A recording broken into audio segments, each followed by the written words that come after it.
Good morning, students. Economics is an art and a science. அதாவது பொருளியல் என்பது வந்து பார்த்தீங்கன்னா ஒரு கலை மற்றும் அறிவியல் அப்படின்னு சொல்கிறாங்க. Economics as an art. Art is the practical application of knowledge for achieving particular goals. Economics provides guidance to the solution to all the economic problems. அதாவது கலை என்பது நடைமுறையில் உள்ள ஒரு குறிப்பிட்ட இலக்கண அடைய அறிவை வந்து பயன்படுத்துவதாகும். பொருளியல் வந்து அனைத்து பொருளாதார பிரச்சனைகளுக்கும் தீர்வு காண வழிகாட்டுகிறது. A C Pigou, Alfred Marshall and others regard economics as an art. அதாவது ஏசி பிகு, ஆல்ஃபிரட் மார்ஷல் மற்றும் பலர் வந்து பொருளியலை வந்து ஒரு கலையியல் என்கின்றனர். Economics is a science is a systematic study of knowledge. All its relevant facts are collected, classified and analyzed with its scale of measurement. Using these facts, science develops the co-relationship between cause and effect. இப்போ வந்து அறிவியல் என்பது வந்து பார்த்திங்கன்னா ஒழுங்குமுறைப்படுத்தப்பட்ட ஓர் அறிவு தொகுதியாகும். தொடர்புடைய அனைத்து உண்மைகளையுமே சேகரிக்கப்பட்டு வகைப்படுத்தப்பட்டு அளவிடப்பட்டு ஆய்வு செய்யப்படுகின்றன. இவற்றின் மூலம் கிடைக்கப்பெற உண்மைகளை பயன்படுத்தி காரண விளைவு ஆகியவற்றை இடையான தொடர்புகளை அறிவியல் எடுத்துரைக்கின்றது. Scientific laws derived are tested through experiments and future predictions are made. These laws are universally applicable and accepted.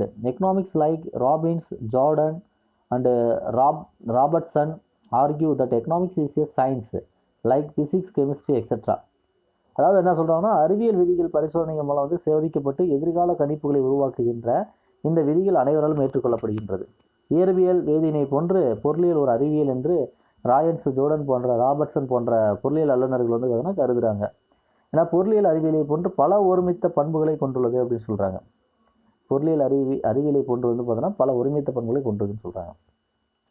Economics மெயினாக வந்து பார்த்தீங்கன்னா எக்கனாமிக்ஸ் பொறுத்த வரைக்கும் என்ன சொல்கிறாங்க அப்படின்னு பார்த்தீங்கன்னா, since it has several similar characteristics, economics examines the relationship between the causes and the effects of the problems. Hence it rightly considered as the both an art and a science.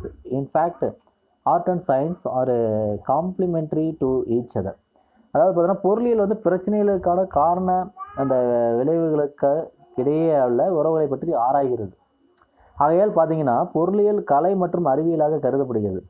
கலை மற்றும் அறிவியல் ஆகிய இரண்டும் ஒன்றோடு ஒன்றுனா அது தொடர்புடையவை அப்படின்னு சொல்கிறாங்க. அப்போ பொருளியலை அறிவியலும் என்றும் சொல்லப்படுகிறது. சரிங்களா, அறிவியல் என்றும் சொல்கிறாங்க. Economics positive science and normative science. அதாவது பொருளியல் வந்து இயல்புரை அறிவியல், நெறிவுரை அறிவியல் அப்படின்னு சொல்கிறாங்க. இயல்புரை அறிவியல்னா என்ன, நெறிவுரை அறிவியல்னு பார்க்கலாம்.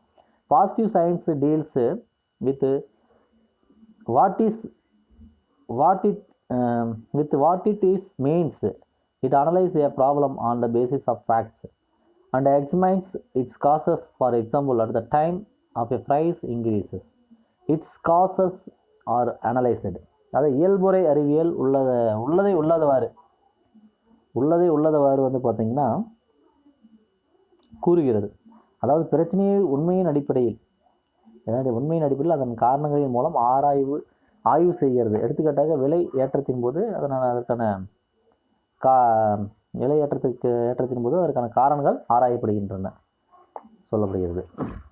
On the other hand, normative science responds to an question like what, how to be. Here the conclusions and results are not based on facts but on different considerations belonging to social, cultural, political, religious realms. They are basically subjective in their nature. அது நெறிவுரை அறிவியல் எதுவாக வந்து இருக்க வேண்டும் என்ற வினாவிற்கு விடையளிப்பதாக உள்ளது. இங்கே வந்து பார்த்தீங்கன்னா முடிவுகள் உண்மையின் அடிப்படையில் வந்து அமைவதில்லை, ஆனால் சமூக பண்பாடு, அரசியல், சமயம் சார்ந்த வெவ்வேறான கருத்துக்களின் அடிப்படையில் வந்து அமைகிறது. இது வந்து அடிப்படையில் உள்ளுணர்வு சார்ந்ததாகவும் இருக்குது அப்படின்னு சொல்கிறாங்க.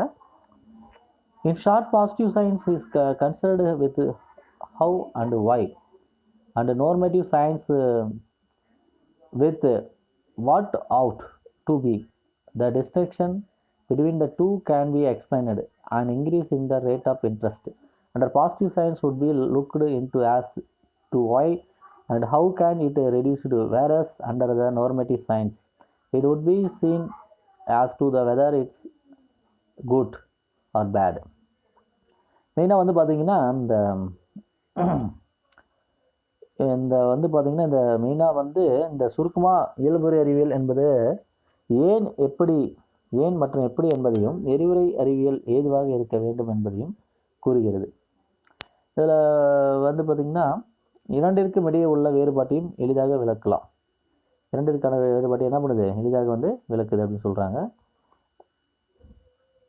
அதேமாதிரி வந்து பார்த்திங்கன்னா வட்டி வீதம் அதிகரிக்கும் போது இயல்புறை அறிவியல் வட்டி வீதத்தை வந்து ஏன் குறைக்க வேண்டும், எப்படி குறைப்பது என்று கூறுகிறது. இந்த நெறிவுரை, அதாவது நோர்மேட்டிவ் சயின்ஸ் அப்படிங்கிறது வந்து பார்த்தீங்கன்னா அந்த நெறிவுரை அறிவியல் என்பது வட்டி வீதம் அதிகரிப்பதால் ஏற்படக்கூடிய நன்மை அல்லது தீமைகளை கூறுகிறது அப்படின்னு சொல்கிறாங்க. There is statements about each type are given below. இயல்புறை மற்றும் நெறிவுரை பொருளியல் விளங்கும் 3 கூறுகள் வந்து கீழே கொடுக்கப்பட்டிருக்கு. பாசிட்டிவ் எக்கனாமிக்ஸ்னு சொல்லி பார்க்குறோம், அதாவது இயல்புறை பொருளியல் சொல்கிறோம். And increase in money supply implies a price rise in an economy. பண அளிப்பு அதிகரிப்பு பொருளாதாரத்தில் வந்து விலையேற்றத்தை வந்து ஏற்படுதுன்னு சொல்கிறாங்க. as the irrigation facilities and the application of chemical fertilizers expand, the production of food grains increases. இப்போ நீர்ப்பாசன வசதி மற்றும் ரசாயன உரங்களின் விரிவாக்கத்திற்கு ஏற்ப உணவு தானிய உற்பத்தி அதிகரிக்கிறது. தேர்ட் பாயிண்ட் பார்த்தீங்கன்னா an increase in the birth rate and a decrease in the death rate reflect the rate of growth of population. இப்போ பிறப்பு வீத அதிகரிப்பும் இறப்பு வீத குறைவும் மக்கள் தொகை வளர்ச்சி வீதத்தில் பிரதிபலிப்புக்குது அப்படின்னு சொல்கிறாங்க. அடுத்து நார்மேட்டிவ் எக்கனாமிக்ஸ் அப்படின்னு பார்த்தீங்கன்னா inflation is better than deflation. பணவாட்டத்தை விட பணவீக்கமே மேலானது அப்படின்னு சொல்கிறாங்க. More production of luxury goods is not good for less developed country. இப்போ வளர்ச்சி குறைந்த நாட்டில் ஆடம்பர பண்டங்களுக்கு அதிகமாக உற்பத்தி செய்வது நல்லதல்ல அப்படின்னு சொல்கிறாங்க. Inequalities in the distribution of wealth and incomes should be reduced. செல்வம் மற்றும் வருமான பகிர்வில் உள்ள ஏற்றத்தாழ்வுகள் குறைக்கப்பட வேண்டும் அப்படின்னு சொல்கிறாங்க. அடுத்து பேசிக் கான்செப்ட் இன் எக்கனாமிக்ஸ்னு சொல்கிறோம். பொருளியலினுடைய அடிப்படை கருத்துக்கள் அப்படின்னு சொல்லி பார்க்குறோம். Like other science, economics also has concept to explain it's the theories. A complete and clear grasp of their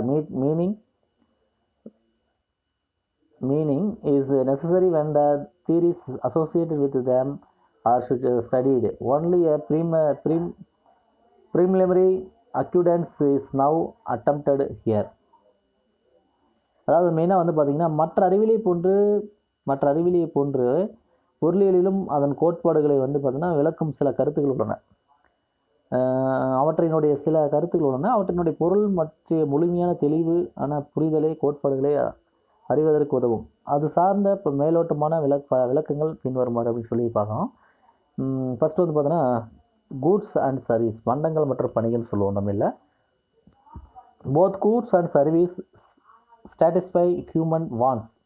In economics, the term goods implies the term service also unless specified otherwise. இப்போ வந்து பார்த்தீங்கன்னா பண்டங்கள் மற்றும் பணிகள் வந்து பார்த்தீங்கன்னா மனிதனுடைய விருப்பங்களை வந்து பார்த்தீங்கன்னா இரண்டுமே மனித விருப்பங்களை வந்து பூர்த்தி செய்கின்றன. பண்டங்களும் பணிகளும் மனிதமே பூர்த்தி செய்யுது. பொருளியலில் வந்து பார்த்தீங்கன்னா பண்டங்கள் என்பது குறிப்பிட்டு சொல்லப்படாத வரை பொருளியல் வந்து பார்த்தீங்கன்னா பண்டங்கள் என்பது குறிப்பிட்டு சொல்லப்படாத வரை பணிகளையும் சேர்த்து பண்டங்கள் என்ற சொல் குறிக்கும். இப்போ இந்த மாதிரி பணி எந்தெந்த குறிப்பிட்டு சொல்லப்படாத இருக்கக்கூடிய பணிகள் இருக்கோ அதையும் சேர்த்து தான் பண்டங்கள் அப்படின்னு சொல்லி பொருளியல் என்ன பண்ணுறாங்க சொல்லப்படுகிறது. இது வந்து பார்த்திங்கன்னா கூட்ஸ் இப்போ உதாரணமாக பார்த்திங்கன்னா as material things they are tangible. தொட்டுணர்வு கூடியவை அப்படின்னு சொல்லக்கூடியது. have physical dimensions, that is their physical attributes can be preserved over time. இப்போ உருவ வடிவமுடையவை அவற்றின் வடிவத்தன்மைகள் நீண்ட காலத்திற்கு பாதுகாக்கப்படும். exist independently of their owner. இப்போ வந்து அதன் உரிமையாளரிடமிருந்து தனித்து காணப்படும். Are owned by some persons, சில நபர்களுக்கு சொந்தமானவை. ஆர் டிரான்ஸ்ஃபரபிள், மாற்றக்கூடியவை. ஹவ் வேல்யூ இன் எக்ஸ்சேஞ்சு, பரிமாற்ற மதிப்புடையவை. ஸோ இதெல்லாம் அப்படிலாம் நம்ம என்ன சொல்லலாம் அப்படின்னா இந்த பண்டங்கள் மற்றும் பணிகளை சொல்லலாம். கைண்ட்ஸ் ஆஃப் கூட்ஸ்ன்னு சொல்கிறோம். இப்போ வந்து பார்த்தோன்னா பண்டங்கள் மற்றும் பணிகளுடைய வகைகள், kinds of goods and service, பண்டங்கள் மற்றும் பணிகளுடைய வகைகள்னு சொல்லி பார்க்குறோம். ஃப்ரீ அண்ட் எக்கனாமிக் கூட்ஸ், இலவச மற்றும் பொருளாதார பண்டங்கள் சொல்லி பார்க்குறோம். Free goods are available in nature and in abundance. Man does not need to incur any expenditure to own or use them. For example, air and sunshine. Water was also an example in the past, but at present it has a exchange value, so it is not a free good. Free good. உதாரணமாக பார்த்தீங்கன்னா என்ன சொல்கிறாங்க அப்படின்னு பார்த்தீங்கன்னா, இயற்கையில் வந்து அபரிவிதமாக கிடைக்கக்கூடியவை வந்து இலவச பண்டங்களாகும். இப்போ மனிதனுடைய அவற்றை சொந்தமாக்குவதற்கும் பயன்படுத்துவதற்கும் எந்தவித செலவும் செய்ய வேண்டியதில்லை. உதாரணமாக காற்று, சூரிய ஒளி. கடந்த காலத்தில் இலவச பண்டங்களுக்கு தண்ணீர் ஒரு உதாரணம். ஆனால் தற்போது தண்ணீருக்கு விலை கொடுக்க வேண்டியுள்ளதால் அதை இலவச பண்டமாக கருத முடியாது. நினச்சி பாருங்கள், you are thinking about the water. Water இன்றைக்கி வந்து பார்த்திங்கன்னா என்ன பண்ணுறோம், காஸ்ட் கொடுத்து எல்லாமே வாங்குகிறோம். காஸ்ட் தான், அதுக்கு விலை நம்ம பண்ணி வாங்குறோம், இலவசமாக நம்ம வாங்குறதில்ல. ஸோ அதனால் அது என்னது, இன்றைக்கி வந்து பார்த்தோன்னா ஃப்ரீயில் வராது, ஃப்ரீ கூட்டில் வராது. Milton Friedman, a Nobel laureate. Popular is a saying, there is no such thing as a free lunch. He means that it is impossible to get something for nothing. Even those offered free always cost a person or the society as a whole. Its cost, however, is hidden. It is an externality. Someone can benefit from an externality or from a public good, but someone else has to pay the cost of producing these benefits. In economics, it refers to opportunity cost. என்ன சொல்கிறார் அப்படின்னு பார்த்தீங்கன்னா, Nobel பரிசு பெற்ற Milton freed வந்து பார்த்தீங்கன்னா அவருடைய கருத்துப்படி இலவச உணவு என்று எதுவும் இல்லை, அதாவது ஒன்றை இழக்காமல் ஒன்றை பெறுவது சாத்தியமில்லை என்று கூறுகிறார். இலவசம் என்பது எப்போதும் தனி மனிதனுக்கான அல்லது சமுதாய முழுமைக்கான செலவாகும்.